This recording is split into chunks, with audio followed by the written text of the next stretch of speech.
Bom, continuando então, vamos ver agora os fenômenos ópticos. A luz, né, ela apresenta comportamentos diversos que dependem da forma como ela interage com diferentes corpos ou com o meio em que ela incide. Né? Quando eu falo meio, eu estou me referindo ao ar, por exemplo, à água, essas coisas. Né? Então, podendo provocar fenômenos como a reflexão, refração e a dispersão. A gente vai ver cada um desses casos aí, tá? Mas já vai colocando aí na cabeça que os fenômenos ópticos são a reflexão, refração e dispersão. Agora vamos ver o que cada uma delas, né, em detalhes. Começando pela reflexão, que é um fenômeno em que um feixe de luz sofre desvio dentro do mesmo meio em que se propaga, após incidir sobre uma superfície de separação entre esse meio e outro, né? Outro meio. Bom, a gente vai representar a luz incidente, né, através desse segmento de reta aqui, tá? E aqui vai ser justamente o meio em que ela está incidindo. No caso aqui são dois meios, né? O ar e a água. Imagina aqui a superfície da água em um lago, né? E aqui um raio de luz incidindo sobre a superfície da água. Ele está a princípio, né, esse raio está no ar e ele vai incidir sobre a água, tá? Então, ela pode se refletir, né, como a gente está estudando a reflexão, esse raio de luz ele pode se refletir. A reflexão pode ser total, parcial e regular ou difusa. Né? Total ou parcial, ou então regular ou difusa. Tá? A gente vai ver também em detalhes cada uma dessas coisas aqui. Para isso a gente vai falar sobre ângulo, né? O ângulo que a luz incide sobre uma superfície. E então, para determinar esse ângulo, né, que a luz incide sobre a água, por exemplo, vamos considerar uma reta normal, olha só, reta normal é uma reta imaginária, tá? É perpendicular à superfície. Chama-se normal. Essa palavra normal aqui, em matemática e em física, é como se fosse um sinônimo de perpendicular, né? Formando um ângulo reto, no caso, com a superfície que separa os dois meios. Tá? Então, se a gente precisasse medir o ângulo dessa luz incidente, a gente mediria em relação a esta normal, né? Esta reta imaginária normal.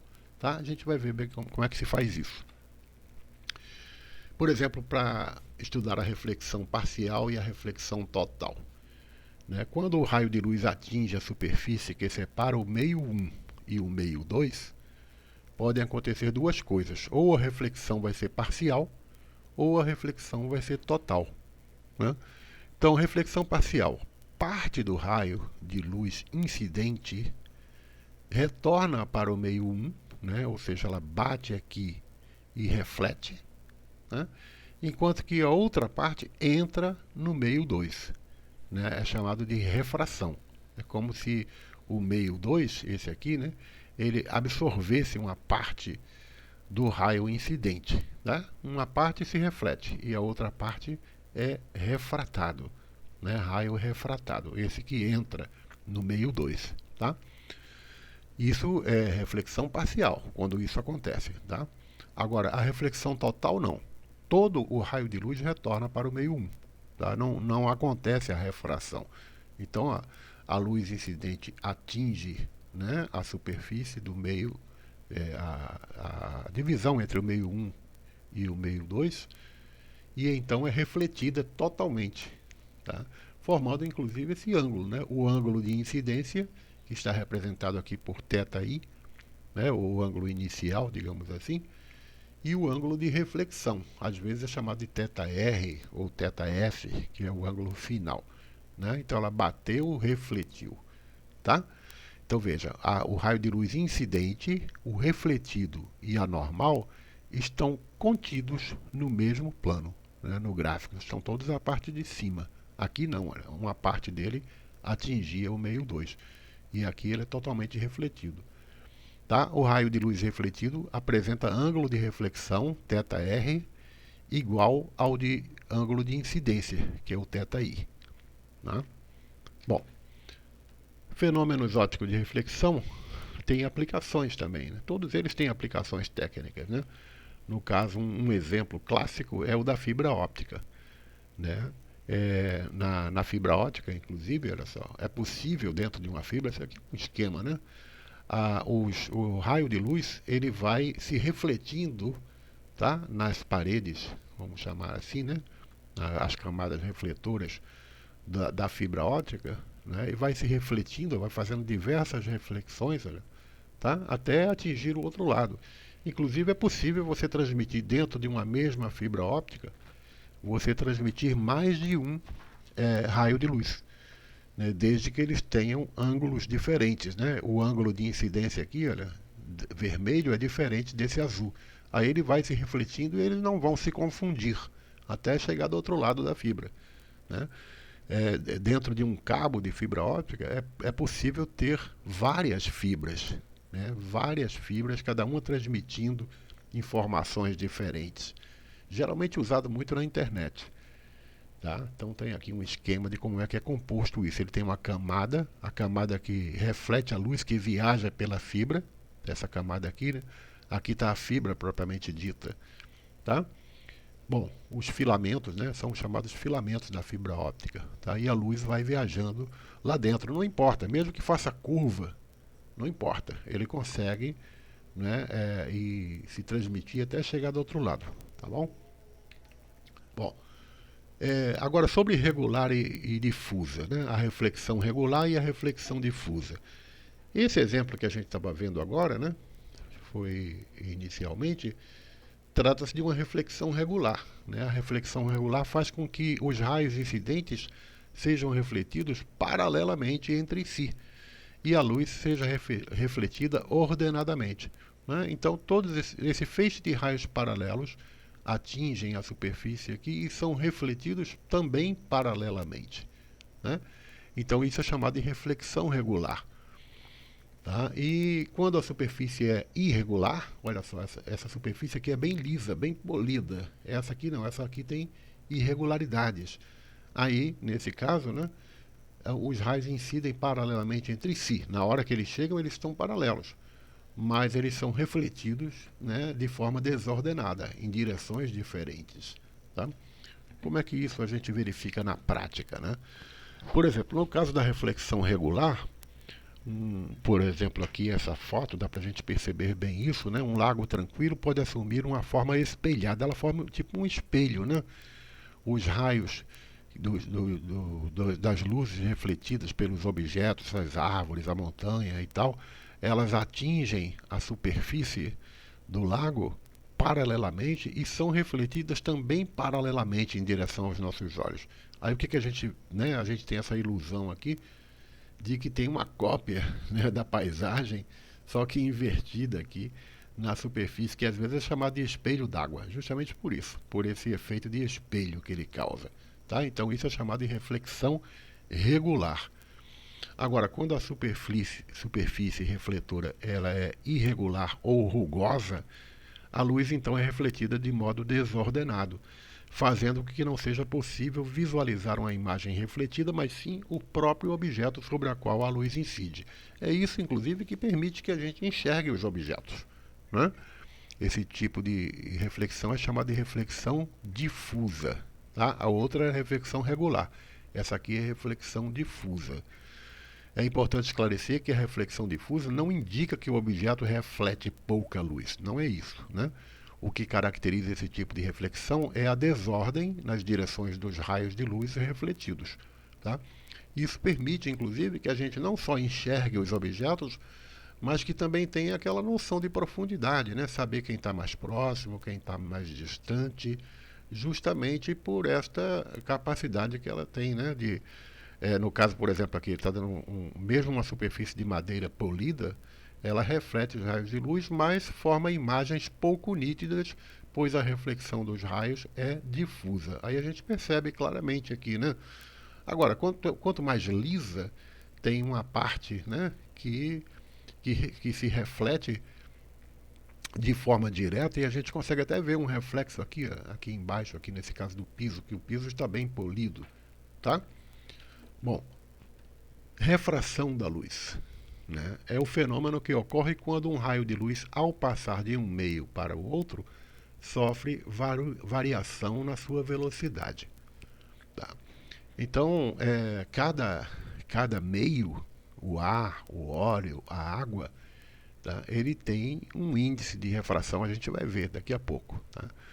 Então, que inclusive provoca esse fenômeno, né? Uma espécie de ilusão de óptica, né? Que a gente vê quando a gente observa um objeto dentro de um copo, assim, dá a impressão que ele está partido, né? Mas esse fenômeno ele varia de acordo com com o meio em que a luz está se propagando. Vamos ver em mais detalhes isso. Aí começa a entrar um pouquinho de matemática aqui, né? O índice de refração, que é representado pela letra N, indica a dificuldade que um meio oferece à passagem de luz. Tá? Essa grandeza física ela pode ser calculada a partir da razão entre... A razão significa divisão, né? A partir da divisão entre a velocidade da luz no vácuo, que é a máxima possível, né? E a velocidade da luz no meio que a gente está observando, seja a água, seja o óleo, seja o ar, seja lá o que for. Então, exceto no vácuo, temos que V é menor que C. Como assim, professor? Bom, não existe nada mais rápido do que a velocidade da luz. Né? Então, qualquer outro meio, a velocidade da luz vai ser menor. Né? Então, V é menor que C. É isso que ele está dizendo aqui. Né? Então, quando a gente joga nessa fórmula aqui, a gente divide a velocidade da luz no vácuo pela velocidade da luz no meio, né? Isso forma uma fração. Como esse número aqui é menor, o resultado dessa conta vai ser sempre maior do que 1. Tá? Então, o índice de refração da água, por exemplo, vai ser 1,33. Já no caso do óleo, vai ser 1,47. E assim por diante. Tá? Então, quanto maior for o índice de refração de um meio, menor será a velocidade da luz nele. E isso provoca esse fenômeno aqui, né? Essa ilusão que a gente tem quando a gente observa esses objetos. Né? Bom, dispersão da luz é outro fenômeno óptico, né? A dispersão. Dizemos que um meio de propagação é dispersivo. Olha a palavrinha, tem várias palavrinhas novas aqui hoje, né? Então, o meio é dispersivo se o valor da velocidade de propagação das ondas nesse meio depende da frequência ou do comprimento de onda. Não é só do ângulo de incidência. Então, tem um experimento clássico que foi feito por Newton, na verdade, né? O primeiro a descobrir esse fenômeno. Então, suponha um feixe de luz branca, está aqui, era um feixe de luz branca, que é formado por raios de luz de cores variadas, né? A branco, na verdade, é uma mistura de todas as cores, né? Então, são valores de comprimento de onda e frequência diferentes, né? Já que cada cor tem um comprimento de onda e frequência diferente. Então, todas as cores que estão dentro desse feixe branco aqui, né? Eles vão atravessar um prisma, tá? Um prisma feito de um determinado material. Então, por se tratar de um meio dispersivo, a refração sofrida por cada um desses raios será diferente, portanto, ele apresentarão desvios distintos. Então, o que acontece? Quando os raios chegam todos juntos aqui na forma de uma luz branca, quando ele chega aqui, ele sofre a dispersão e cada frequência, cada comprimento de onda vai se separando, né? E ele sai do outro lado, olha, refletindo cores diferentes. Tá? Então a luz branca atravessa o prisma, emerge, né, sai como uma luz colorida, né, separada aqui, com raios luminosos separados, de diferentes cores. Esse fenômeno é conhecido como dispersão da luz. Tá bom? Bom, absorção da luz, outro fenômeno. É esse fenômeno, inclusive, que nos permite enxergar os objetos. Veja, um raio de luz ele pode ser absorvido ao atingir uma superfície. Em alguns casos, uma parte dos raios é absorvida e a outra é refletida, dependendo da frequência da luz. São os raios refletidos que irão determinar a cor com que enxergamos um objeto. Então aqui a gente tem três situações, né, que vão explicar direitinho esse fenômeno da absorção. Veja, nessa primeira situação, você tem aqui essa bola e a bola está sendo atingida pela luz branca. Né? A luz branca, conforme nós já vimos, né, ela é formada por todas as cores, né, todas as frequências e comprimentos de onda. Muito bem, aí a gente enxerga a bola como vermelha. Por quê? Né? Porque ela absorve todas as cores da luz branca e reflete aqueles comprimentos de onda correspondentes ao vermelho. Né? O nosso cérebro interpreta como vermelho. Tá? Isso aqui é bem claro, é isso que acontece no nosso dia a dia. Agora veja, se essa mesma bola ela for atingida por uma luz monocromática vermelha, ela também vai continuar vermelha, né? Ela vai refletir a luz vermelha que está atingindo ela, né? E vai atingir os nossos olhos também como uma luz, como um objeto vermelho. Agora veja esse fenômeno interessante, né? Se nós projetarmos sobre esse objeto uma luz monocromática, veja, eu estou falando nos dois casos aqui anteriores, esse caso e neste outro, né, situação 2 e situação 3, eu estou falando de luz monocromática, né, composta por um único comprimento de onda, nesse caso aqui correspondente ao verde. Né?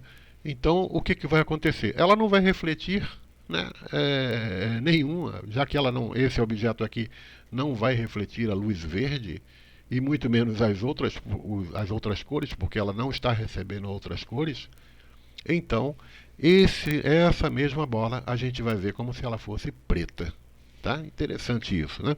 Mas como a gente observa normalmente os objetos sob luz branca, como a luz do sol, aí a gente não tem nenhum problema e consegue distinguir todas as cores direitinho. Tá? Agora, propagação da luz. Olha, deixa eu só falar uma coisinha. A gente não vai fazer praticamente nenhum cálculo aqui, nenhuma conta. Né? Eu mostrei aquela fórmula lá para vocês, né, sobre índice de refração e tal, mas a gente não vai fazer continhas com ele não. Tá? O principal desse vídeo aqui é a compreensão de conceitos. Tá? Vocês vão fazer muitos cálculos quando vocês chegarem lá no ensino médio e forem estudar física novamente, tá bom? Então vamos lá, vamos falar sobre a propagação da luz. Meios diferentes respondem à incidência e à passagem de luz de formas distintas. Então, assim, de acordo com a trajetória realizada pelo raio de luz, eles podem ser classificados como transparentes, translúcidos ou opacos. Tá? São três palavras diferentes que se referem a três situações diferentes. Né? A nossa obrigação agora no nono ano é compreender a diferença entre cada um deles, tá? Para não confundir. Tem muita gente que confunde transparente com translúcido. Né? Opaco o pessoal até que não confunde muito não. Mas esses dois aqui, muita gente confunde. Então não vamos confundir. Vocês não vão confundir. Tá? Então, por exemplo, o vidro de uma janela. Né? O vidro de uma janela é transparente. A gente consegue observar claramente, né, o que está do outro lado da janela. No caso, esse gato aqui olhando para a gente. Né? Mas já o box do banheiro. Né? O box do banheiro é translúcido. Né? A gente não consegue ver perfeitamente, né, quem está do outro lado do box. Tá? Agora, já uma parede. Né? A parede é opaca. Né? Então, a gente, no caso aqui o gato, né? O gato está escondido aqui, olhando assim atrás da parede. Então, essa parte direita aqui é totalmente opaca. A gente não consegue ver o que está do outro lado. Tá? Então, essa diferença aí entre transparente, translúcido e opaco. Bom, indo adiante, vamos falar um pouquinho sobre os meios transparentes. Esses meios eles são atravessados por um feixe de luz totalmente ou quase que totalmente, sendo que uma pequena parte dos raios de luz pode ser refletida ou absorvida. Então, nesses meios, a trajetória da luz é retilínea, né? Ela viaja em linha reta e por isso é possível visualizar de maneira nítida os objetos que se encontram do outro lado deles. Né? O vácuo, o vidro, e a água limpa, né, são exemplos de substâncias que podem se comportar como meios transparentes, né? Uma água bem limpa, a gente observa assim, a gente nem consegue ver a água de tão transparente que ela é, né? Então aqui no fundo de um rio, sem poluição, coisa rara hoje em dia, né? A gente pode ver as pedras, né? Podem ser observadas com nitidez, né? Ok. Bom, já os meios translúcidos, eles são atravessados por um feixe de luz parcialmente, descrevendo uma trajetória irregular que pode ser causada pela absorção ou pelo espalhamento da luz pelas partículas do meio, né? Gotículas d'água, a umidade relativa, né? Então, nesses casos, a visualização dos objetos situados do outro lado é dificultada. A gente não consegue, né? A visibilidade aqui está baixa, né? De repente tem uma pessoa vindo ali, caminhando, vindo para cá e a gente não está nem vendo ela, né? Então, são exemplos de meios translúcidos, a neblina e o papel de seda. Vocês já devem ter visto, né? Papel de seda, ele tem esse efeito assim translúcido. Então, a classificação de um meio pode variar de acordo com a espessura de sua camada. Por exemplo, se aumentarmos a camada de matéria de um meio considerado transparente, ele dificultará a passagem de luz, comportando-se como translúcido ou até mesmo como opaco, né? Por exemplo, no caso da água. Vamos ver assim, tudo bem, você consegue até ver num rio limpo, você consegue ver as pedras. Mas se o rio for muito profundo, né, ou seja, tiver muita água, né, então vai variar, ele vai deixar de ser transparente. Ele começa a ficar translúcido ou até mesmo opaco, se a profundidade for grande, né? Bom, e meio opaco, aí não tem nem graça, né? O meio opaco, eles não permitem de jeito nenhum a passagem do feixe de luz, o que pode acontecer devido à absorção ou à reflexão da luz, né? Por exemplo, o muro, o asfalto são meios opacos e por isso não podemos ver os objetos que estão além deles, né? Só o super-homem mesmo, a gente não consegue não, tá vendo? Muito bem, então na próxima semana, gente, a gente vai ver óptica geométrica, tá bom? Muito obrigado aí pela atenção de vocês.